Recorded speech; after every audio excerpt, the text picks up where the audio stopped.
नमस्कार दोस्तों, आपका हमारे YouTube चैनल एमजीके सीमेंट में स्वागत है। और दोस्तों, इससे पहले हमने भारतीय संविधान के प्रमुख बिंदुओं के बारे में फर्स्ट पार्ट में बात की थी। आज हम उसके आगे के सेकंड पार्ट में भारतीय संविधान के बारे में जानने का प्रयास करेंगे। तो देखते हैं दोस्तों, पहला बिंदु दोस्तों है संविधान बनकर तैयार हुआ। जो हमारा भारतीय संविधान था, हमने बात की थी कि संविधान किसी देश का सर्वोच्च कानून होता है और संविधान के दायरे में ही जो है सरकारों का गठन होता है। तो हम बात करेंगे दोस्तों, संविधान बनकर कब तैयार हुआ। हमारा भारतीय संविधान जो है दोस्तों, ये 26 नवंबर 1949 को बनकर तैयार हुआ था। और भारतीय संविधान को जो बनने में समय लगा था वो 2 वर्ष 11 माह 18 दिन का समय लगा था। इस पे जो कुल खर्चा दोस्तों आया था वो दोस्तों आया था 63,96,729 रुपये। भारतीय संविधान को बनाने में जो कुल खर्चा आया था वो 63,96,729 रुपये आया था। उसके बाद दोस्तों बात करेंगे संविधान की कुल बैठकें कितनी हुई थी। जो हमारा इंडियन कॉन्स्टिट्यूशन है, इसकी दोस्तों जो कुल बैठकें हुई थी वो हुई थी 11। कितनी बैठकें हुई थी? 11 बैठकें हुई थी दोस्तों। और संविधान सभा में जो कुल सदस्य थे वो थे 389।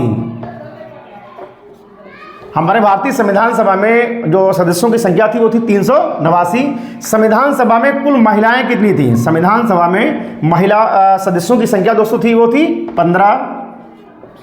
उसके बाद झंडा समिति के अध्यक्ष कौन थे? झंडा समिति के अध्यक्ष जेवी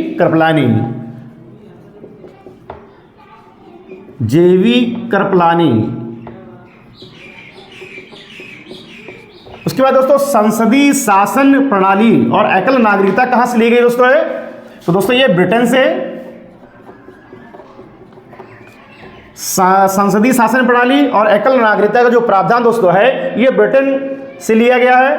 उसके बाद दोस्तों मौलिक कर्तव्य, हमारे जो मौलिक कर्तव्य दोस्तों हैं उनकी संख्या कितनी है? 11। जो हमारे 11 मौलिक कर्तव्य हैं ये दोस्तों कहां से लिए गए हैं? रूस से।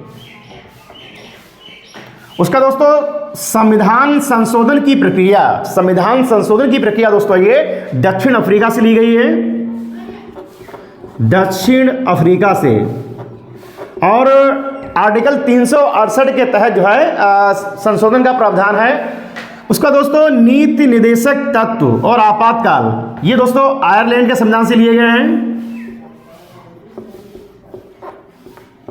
नीति निर्देशक तत्व और आपातकाल की व्यवस्था आयरलैंड से ली गई है। उसका दोस्तों मौलिक अधिकार, जो मौलिक अधिकार दोस्तों हैं ये दोस्तों अमेरिका के संविधान से लिए गए हैं। अमेरिका।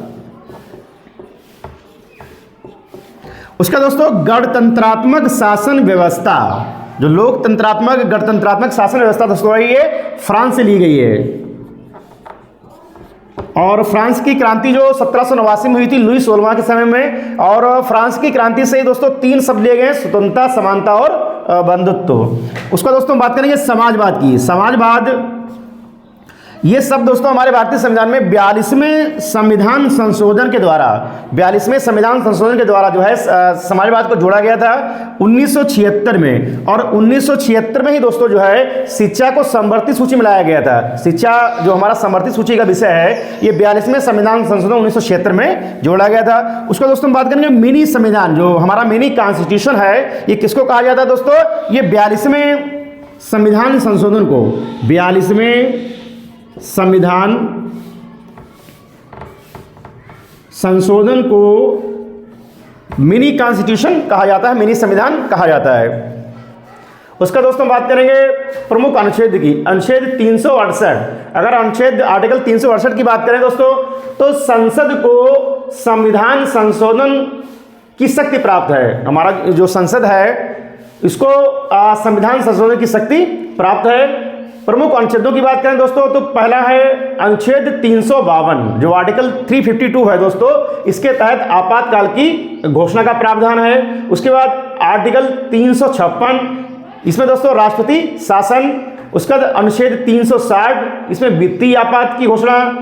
उसका दोस्तों अनुच्छेद 343 दोस्तों जो है संघ की राजभाषा क्या होगी? हिंदी। संघ की राजभाषा जो है ये अनुच्छेद 343 के तहत। उसका दोस्तों अनुच्छेद 350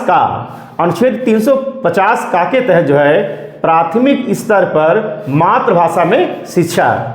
उसका दोस्तों अनुच्छेद 280 की अगर बात करें तो अनुच्छेद 280 के तहत जो है वित्त आयोग के गठन का प्रावधान है और राष्ट्रपति 5 वर्ष के लिए जो है वित्त आयोग का गठन करते हैं।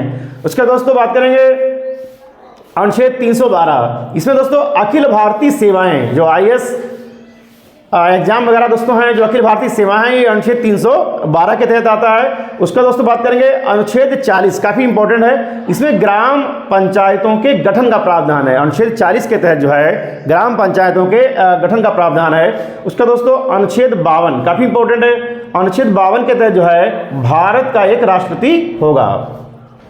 उसका दोस्तों बात करेंगे अनुच्छेद 61 की बात करें तो अनुच्छेद 61 के तहत जो है राष्ट्रपति पर महाभियोग। अनुच्छेद 49 की बात करें दोस्तों तो राष्ट्रीय स्मारकों का संरक्षण, अनुच्छेद 49 के तहत जो है राष्ट्रीय स्मारकों के संरक्षण की बात कही गई है। उसके दोस्तों अनुच्छेद 48 का दोस्तों जो है ये पर्यावरण के संरक्षण से संबंधित है, वन्य जीवों के संरक्षण से संबंधित है। उसके दोस्तों बात करेंगे अनुच्छेद 72, इसमें दोस्तों राष्ट्रपति को क्षमादान की शक्ति प्राप्त है। राष्ट्रपति को क्षमादान की शक्ति जो है ये अनुच्छेद 72 के तहत प्राप्त है। तो दोस्तों ये थे भारतीय संविधान के महत्वपूर्ण बिंदु। अगर दोस्तों आपको हमारा वीडियो अच्छा लगा तो प्लीज़ वीडियो को लाइक कीजिए, शेयर कीजिए, चैनल को सब्सक्राइब कीजिए। मिलते हैं दोस्तों नेक्स्ट वीडियो में। Thank you.